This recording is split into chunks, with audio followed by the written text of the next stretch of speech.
fellow geeks. Welcome to Geeking Out, the podcast about all geeky aspects of software delivery, DevOps, observability, reliability, and everything in between. I'm your host, Adriana Villela, coming to you from Toronto, Canada. And geeking out with me today, I have Mariana Carvalho. Welcome, Mariana. Thank you. Thank you for having me. I am super excited to have you, and always excited to have another Brazilian on the podcast.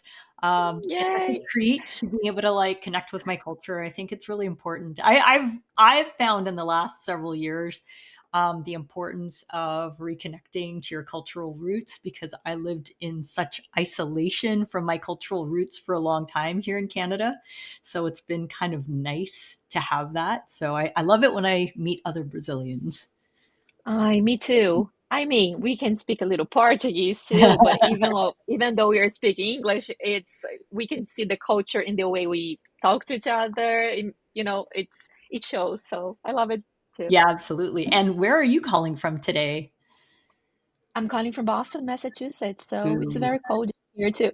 Yeah, we're definitely cold buddies. I think we both our cities have received a lot of snow as of the time of this Yeah. recording. I think Toronto about half a meter in like 5 days, which is a lot. Yeah, same here. I was in DC last weekend and it was also super windy and many flights got canceled. I almost didn't come home on Oh my Sunday. God. I know it was awful, but we're safe and sound now. It's so funny because I've been talking with my parents and for them it's like almost 40 degrees Celsius. So the discrepancy is just so frightening. I don't know. Yeah. It's frightening. Yeah, it's wild. Like I'm originally from Rio de Janeiro, and I have family there who said right now, and we're recording this February 18th, so it's in the middle of summer in Brazil, 50 degrees in Rio, 50 Celsius. Wow, I yeah. don't, I can't even. I'm okay with 40. Mhm. My South American blood is okay with that. I'm not okay with minus 15. I'm okay with 40, Yeah. but 50, I can't even imagine 50. Like, that's scary. Yeah, it's changing so much and so quickly. It feels that doesn't change quickly, but then all of a sudden the extremes are the ones that I think it's wild to see Yeah. here and there, right? Hmm. Yeah, absolutely. Yeah, Yeah. and it's something I'll probably dig into a little bit later, because I know, I connected you with a writer recently on your Medium publication, and she does a lot of writing on sustainability and tech, Hmm. actually, and she's also been a past guest on Geeking Out. So I would love to talk about that in a little bit, but first we have our icebreaker questions. Okay, are you ready? Let's do it. Yes. Okay. First question, are you a lefty or a righty? Righty. Okay. Do you prefer iPhone or Android? iPhone. Me too. Mm. Yes, iPhone all the way. Here's my iPhone. I have two iPads. I have a MacBook. I'm guilty. Yeah, same. Fully integrated. Next Mhm. question. I think I know your answer now. Do you prefer Mac, Linux, or Windows? Mac, yeah. Okay, next one. Do you have a favorite programming language? Oh my gosh. I think Python, but that's so funny because I didn't learn Python during my master's degree. Oh, sorry. That should I just answer and not explain why? Oh, no, please, no. Go ahead. I love it. Like, Okay. I always tell people you can go as deep or not as deep as you Yeah. this, because I think it's such a Okay. fun way to get to know guests. So go ahead. Yeah, I remember I learned Python during my master's degree. My ex-boyfriend at the time, he taught me how to program in Python, like using Kaggle is a website I think was acquired by Google.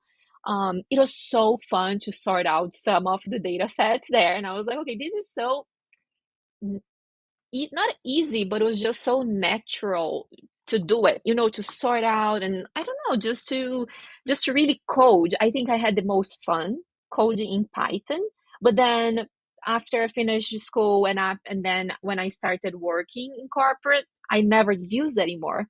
So it is kind of rusty right now, Yeah. but I remember being very, very fun. I remember I created a little game that was, I think the name of the game is 2048, is Oh a yeah, game that I you love start that to, game. So and I addictive. remember like it's so addictive. And I remember I created this little game just in a sandbox. And I was like, okay, how can I, try to use my technical skills in fun things? And I remember I used Python for that data set on Kaggle that was sorting out numbers of female Nobel Prize winners. I was like, Oh, if I want to learn something using a technical skill, I better use on something that I have fun with. So, and yeah. that's usually something that I recommend to people. It's like, if you want to create a portfolio or if you want to do something using a programming language, or maybe like some people are like learning how to deploy on different infrastructure as a service, right? So, Yeah. like, how can you do that having fun? Yeah. Just do that through a game or through something that you're going to enjoy so you don't give up in the middle of the process.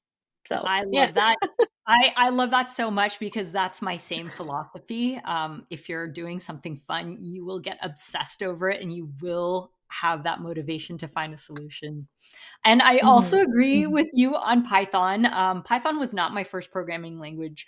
And I spent, for listeners, viewers of the show, I spent most of my career in Java, which I've said many times on this show. But I learned Python later in life and fell in love with it because, as you said, it's so pleasant to code in.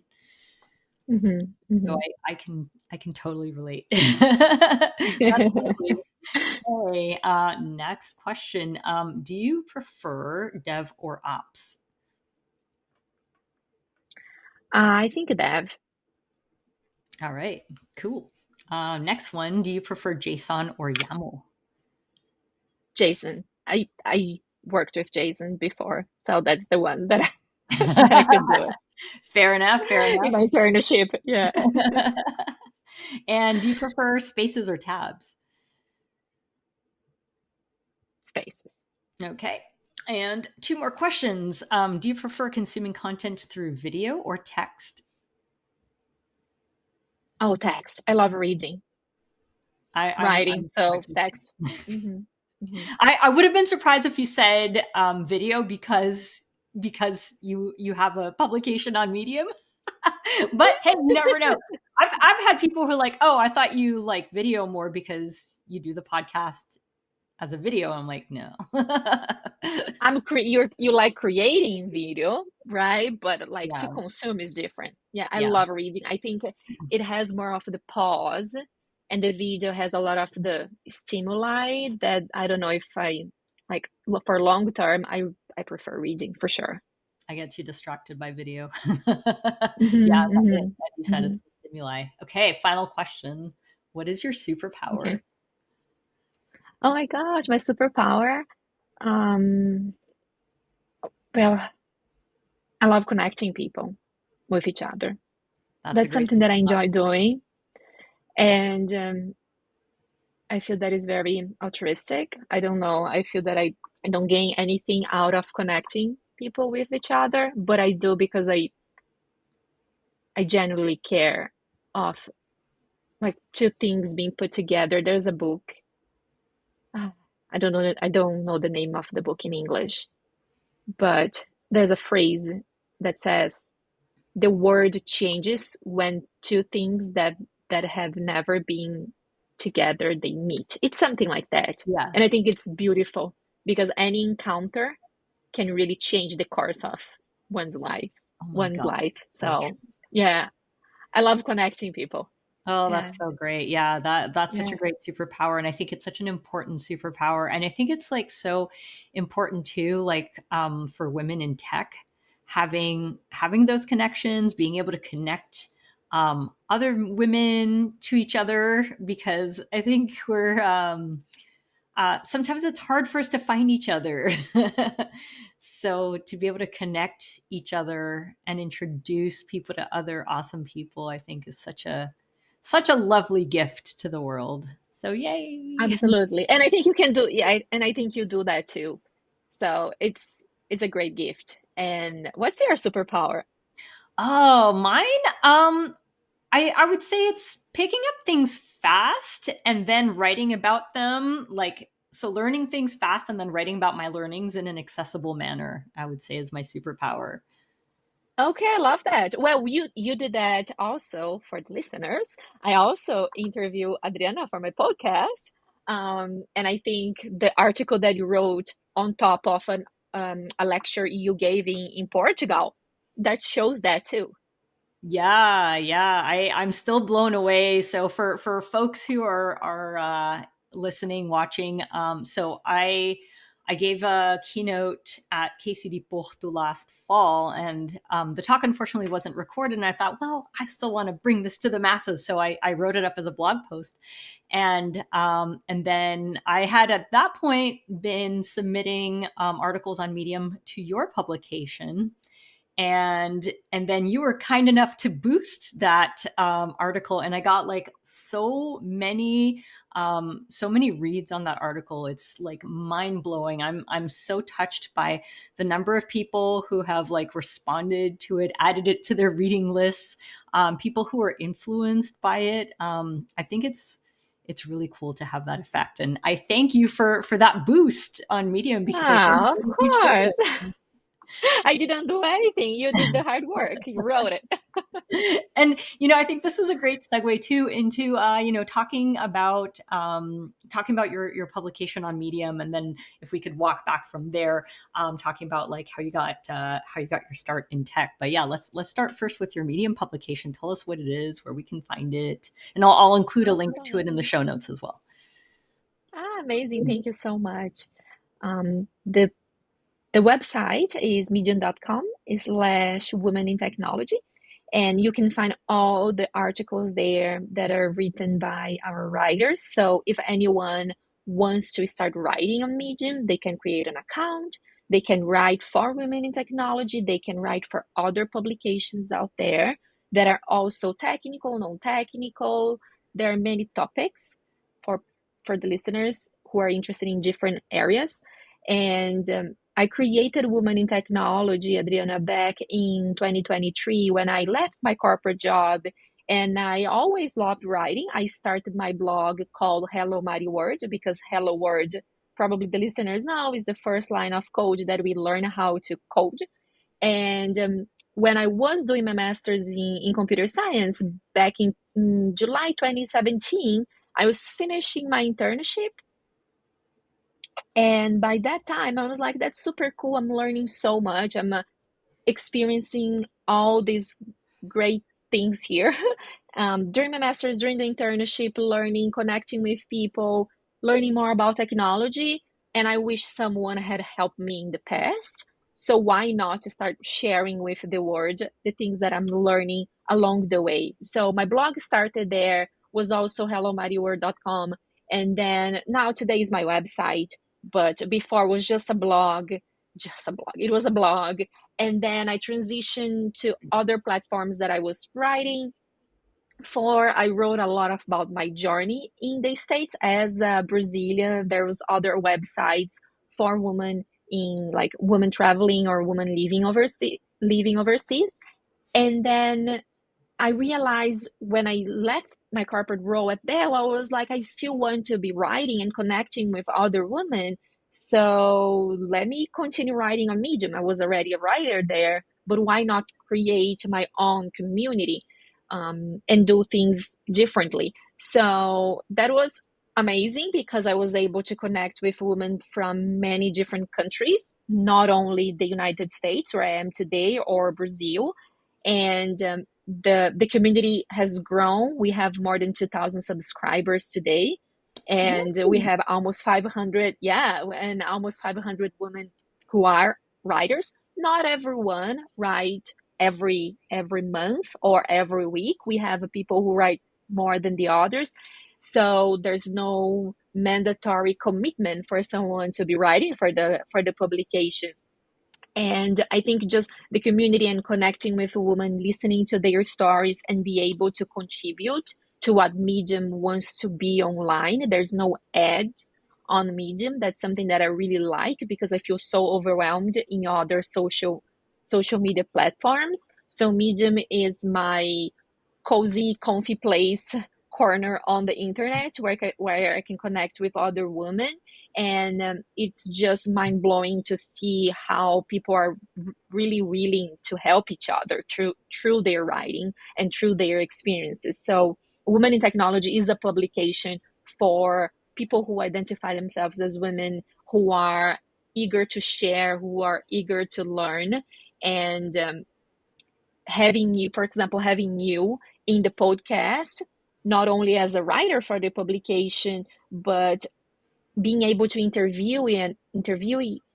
being able to interview you and having you as a guest speaker and hearing your voice is very empowering for the other readers that maybe want to consume information in a different way, not just through the writing form to the written form, but also listening to what you have to say.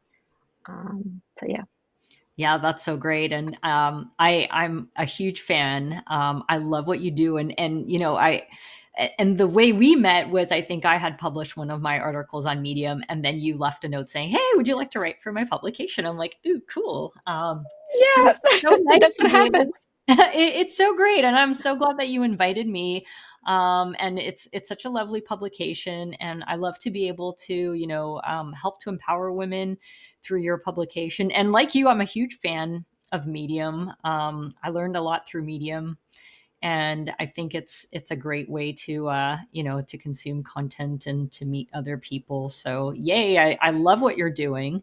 And I also, I think after we spoke, I connected you with Aisha Lafia, who was a guest on this podcast, to be also a writer on your publication. And she's been on fire. She's been like publishing all sorts of articles on Medium. It's been great. And Yeah, and, yeah. and her topic is so great. She's so passionate about it. She talks a lot about sustainability in tech, which is wonderful and very timely, I would say, as well.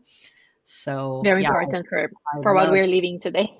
Yeah. Exactly. Yeah, given this wild weather, even though it's funny, we're talking about like the snowfall that we've been experiencing. I know that this what we're having in Toronto right now this winter is like a much more normal winter than we've been having in the last several Mhm. years, where it feels like we're spending more time below zero and actually getting snow versus past years. I think with climate change, we've been experiencing more temperatures hovering just below to just above zero. It would snow one day and then it would all melt the next day, which is really weird. And yeah, and I think being able to bring awareness to people and making people realize like use of tech has an impact. People don't realize that there's an impact to using the programming language that you choose. Can have an impact. The infrastructure that you choose. People, we love AI these days. AI consumes a lot of power, and so being able to educate folks on that is so important. Absolutely. Yeah, it's not just using ChatGPT for any of your needs, it's understanding what it's being technically consumed by the database in the background, how the servers are running, right? We don't know much of that. As the mainstream, people don't necessarily know what is happening behind the scenes, aka behind the servers. So, and I feel that there's not a lot of benchmark today. I know there are researchers, I know there are organizations that are coming together to put those guardrails in place because they are needed. They are needed. I'm not a specialist in that, but at least we're seeing some movement going to the right direction. Exactly. And your publication becomes a platform for spreading that word as well. Yeah, and that's exactly why when I read an article that I think can really resonate with people, not only your tech career experience, but if there's an article in technology that can have an impact and it's going to explain to people in a easy to understand way, those are the types of articles that we want to see in the publication, that we want to see on Medium, right? Things Yeah. that are gonna help people really learn and understand. If you prefer YouTube, go for it. Go to Yep. YouTube, go learn on YouTube. Some people are more visual, great, but just educate yourself because it's empowering. Education is empowering. Yeah. Yeah, Yeah, and what you said in terms of making it accessible, because I feel like I'm kind of over the days of like dry, boring technical content. Why does it have to be boring? Make it exactly. fun. And we're not all geniuses. We don't understand like some of these complicated topics that, other people are like too smart for their own good and terrible at explaining. We need to dumb it down. Dumb it down for me. Like, please, I want you to dumb it down for me. I welcome it. And I don't say that in a condescending manner. Just, like it's a lot easier for my brain to process it when you speak to me in ways that are more understandable and are less abstract. So I love that. I love that. I interviewed Rada Perman for the podcast, the Timeless Technology podcast. Adriana is one podcast that came also from the Woman in Technology publication. Rada, she was the network engineer that developed the STP protocol, the spanning tree protocol. That oh is my God. basically what everyone uses today for devices to communicate with each other. And I was asking her, like I think I asked her about her superpower, but before that she mentioned something. One of the things that she's really good at is explaining things in a very easy way, and the power of that. So it's not in a condescending way that you mentioned, but it's a way of empowering the other person. If you come to me with a technical term that I've never heard about, what a pleasant surprised that you were going to be the one to explain that to me for the first time. Just approach that in a way of, okay, you don't know. It's totally okay that you don't know. I'm going to do my best to explain to you so you can really enjoy learning that. So I think the teaching and being the teacher and the student in life, it's that balance, knowing that we don't know so much and bring that ignorance mindset. I'm here to learn, and Yes. if you can explain to me in a very accessible way, boom, it's the perfect match into learning, because technology can be very, very complex. And it's not for us to say, oh, I don't want to learn because it's too complex for me. Okay, what you don't know and what you want to know, right? And then finding people out there, because there are people out there willing to explain from a place of humility, from a place of it's okay that you don't know. And I love that. That's mentoring too. Yes. Oh my God, that's so true. And I think that's so important to, yeah, explain it from a place of humility and this recognition that you don't know all the answers and it's okay to not know And all it's the so relieving. answers. Right? Yes, yes. I know. I used to like in my younger days used to think I have to know all the answers and it's like why? So now I'll be in meetings I'm like I'm sorry, I'm new. Can you just explain this to me? I'm not familiar with this term. Yeah, it's the beginner mindset. I Exactly. love that. Yeah. The Yeah. beginner's mindset. More Hmm. people need to embrace this. Even and I always say like you should never be the smartest person in the room because otherwise you have nothing left to learn.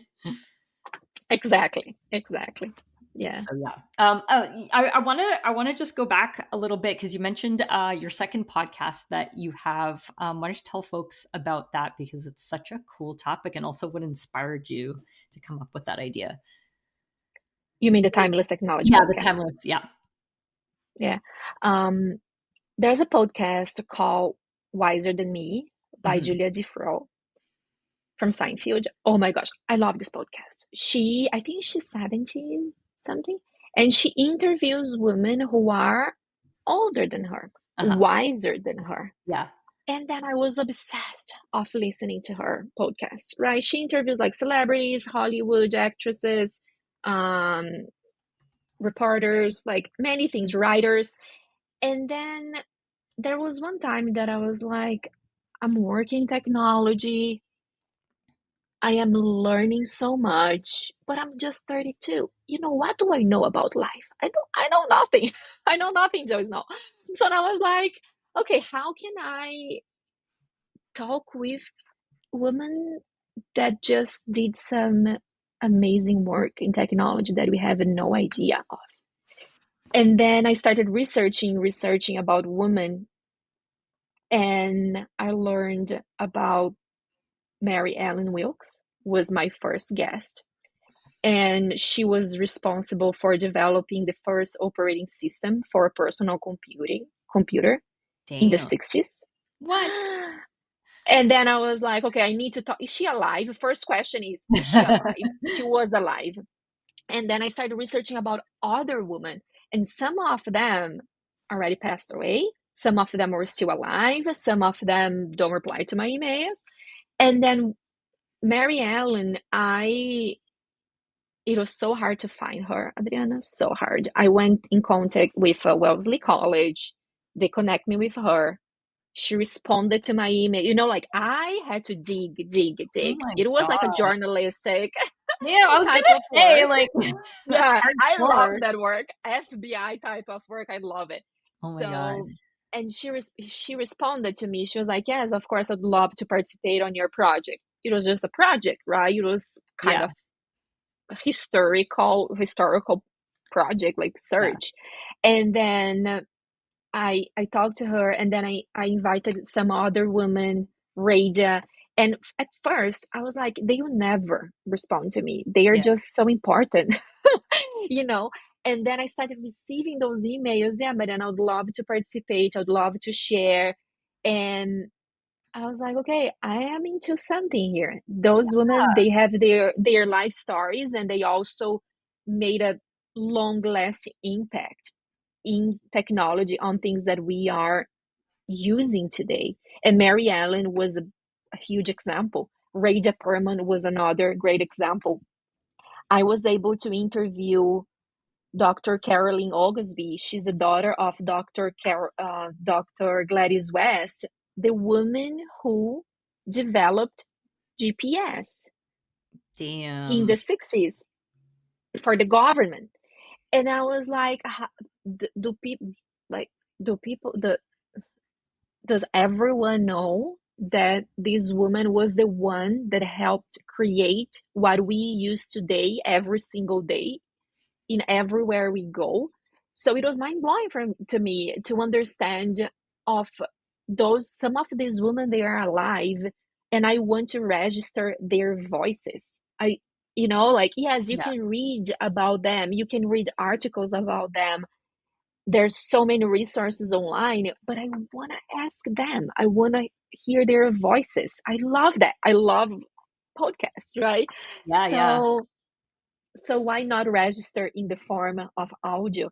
And then the project started, and we are almost done with season 1, and I'm already starting interviewing with people for season 2.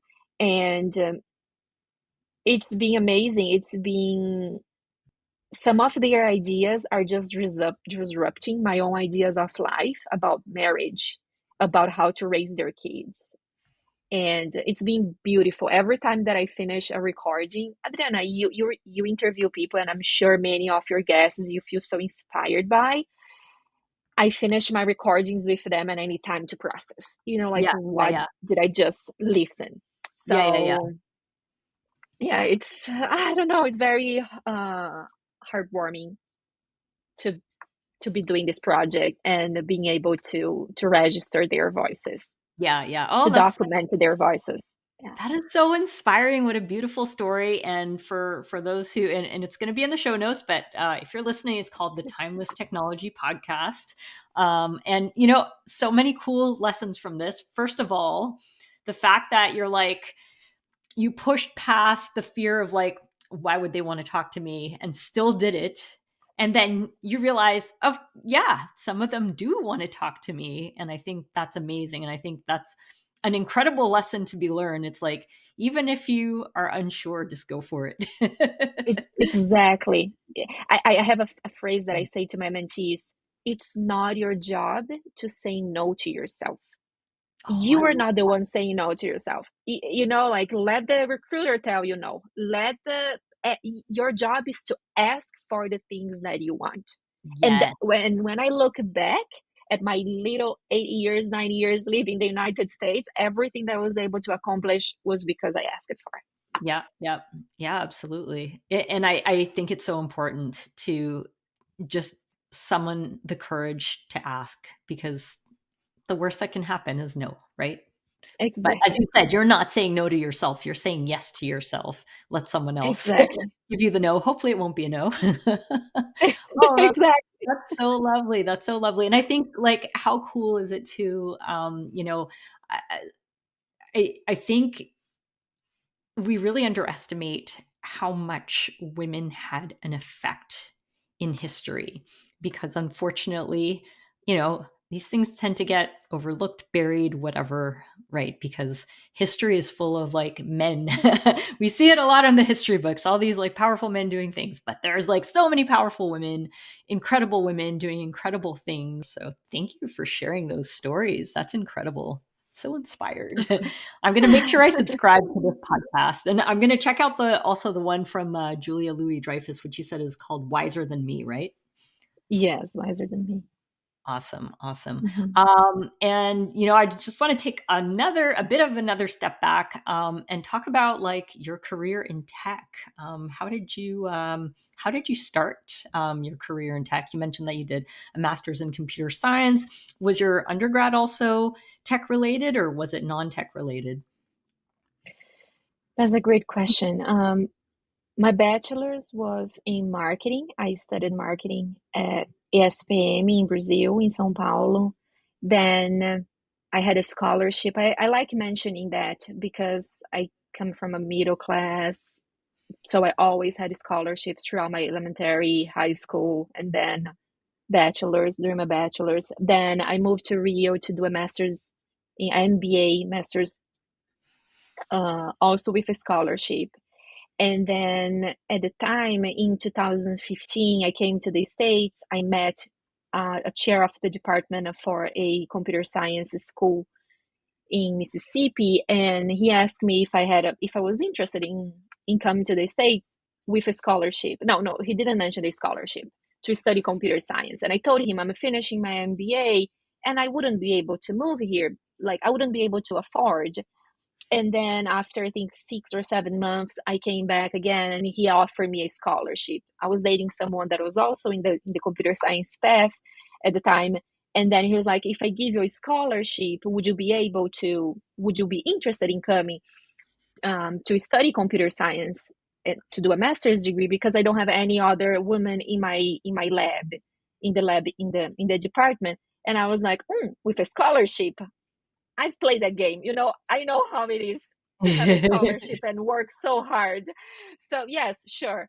So I finished my MBA and then I applied. I still remember to this day, it was Carnival in Brazil, 2016. I remember I was living in Rio de Janeiro. Oh God, And I that party remember I city. know, I know. I missed all the parties of that last carnival in Rio because I had to take my TOEFL exam to Yeah, apply for the masters. And I remember I did that, and then I got selected. I became a TA, a teaching assistant at the time for a professor. I was able to get a scholarship. I was able to get assistantship, and that's a question that I receive all the time, like why Mississippi, right? You live in Boston now. Why Mississippi first? And I got a scholarship. I wouldn't say no to a scholarship. oh A yeah, full ride scholarship to like open so many doors for me, Adriana, afterwards. So the journey was just like looking at your opportunities, the opportunities that I presented to you, and just assessing, okay, where they're gonna take me. And I embrace the ones that I saw that had the potential to take me somewhere else, somewhere yeah, better, that I was gonna be able to grow. So in that movement, right, I didn't explain why I was interested in computer science too. I was working in the alumni organization for SPM in Rio at the time. We were working on a project to create like an internal network yeah. for ex students, for like former students, alumni. And I was so interested in learning what things were happening behind the scenes. Like, okay, Yeah. how are the developers creating that? Yeah. And I thought that was a great opportunity to learn more about the things that I was only able to see. I Yeah. wasn't able to code because I didn't know. So I was like, okay, why not?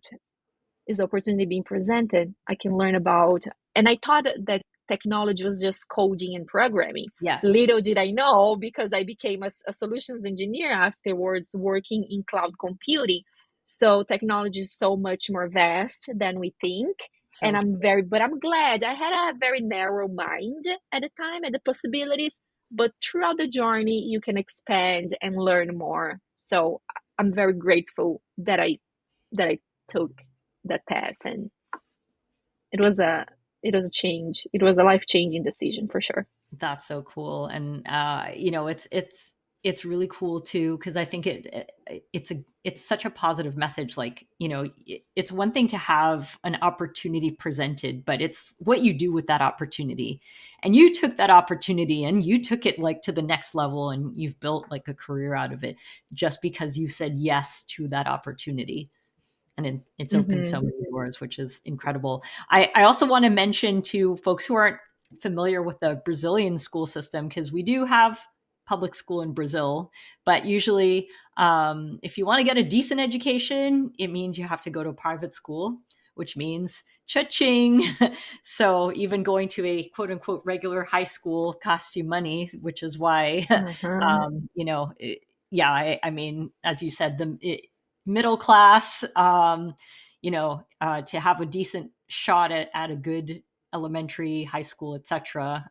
Scholarships provide those opportunities. Um, Different story if you're rich, right? Totally different story. Yeah, Yeah. yeah, yeah. Yeah. So yeah, which is it's interesting because we take that for granted. I think in Canada and the U.S. and in many European countries where you have the public education system where you have a decent shot at getting a decent education system, and even like countries in Europe where like university is either free or very cheap, which is kind of nice because that's one thing. The U.S. can be it can be very pricey to go to school in the U.S. Um, Absolutely. Yeah. And sometimes decent education means getting a decent job, and a good job, and a high paying job. And another funny story, I interview Ali Luna. She is a scientist at NASA, and Ooh, she went to San Jose State University. And she was telling me during the interview how much, like, how many students came up to her and asked her, like, oh, probably you went to the Ivy League, you went to MIT, you got your aerospace engineering degree in X, Y, and Z place. And she was like, no, it was a state university in California. So I did it. You can do it too, and you can be yeah, impactful as well. So never, for the listeners, never let, just because maybe you are going to a community college, for example, right? Community college is something very common here in the States, especially if you don't have access to those private schools, expensive schools. It can put you in the right path if you yeah, know how to take the right opportunities to go after whatever you want. So yes, I went to a HBCU. Jackson State University is a HBCU college, right? Historically Black college and university.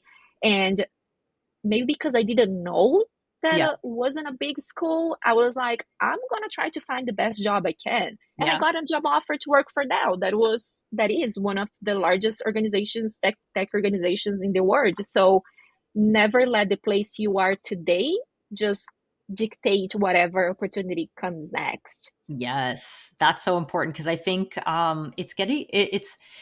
it's very easy to get hung up on like where you went to school, what kind of degree you have. And I've interviewed my fair share of people on this podcast where some people didn't go to university and they have very successful tech careers. Some people studied, stuff completely unrelated to what they ended up doing, and, took the path of going to like a coding boot camp to level up, or just got experience out in the field.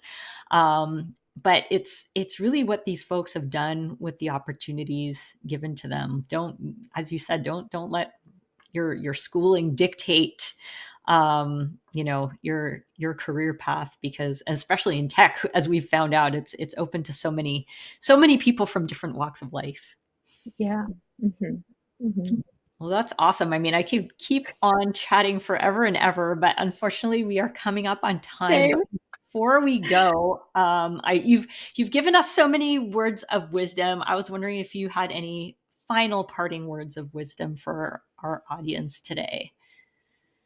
I just want to thank you for having me today. Thank you for writing for the Woman in Technology publication. Thank you for interviewing other people and also documenting the journeys that you do in your podcast here, Geeking Out. So I think I don't know, it's something that we do passionately, speaking with others, but at the end of the day, really can really impact other people if there's just one listener to listen to us and take something positive out of our conversation is already amazing. What I would say is, if you are in technology, if you're passionate about something, try to have fun while you were doing it. I think that summarizes the things that we were talking about there too. That's amazing. Well, thank you so much for geeking out with me today, Mariana. Y'all don't forget to subscribe and be sure to check the show notes for additional resources and to connect with us and our guests on social media. Until next time. Peace out. Geek out. Geeking Out is hosted and produced by me, Adriana Vilela. I also compose and perform the theme music on my trusty clarinet. Geeking Out is also produced by my daughter, Hannah Maxwell, who incidentally designed all of the cool graphics. Be sure to follow us on all the socials by going to bento.me/geekingout.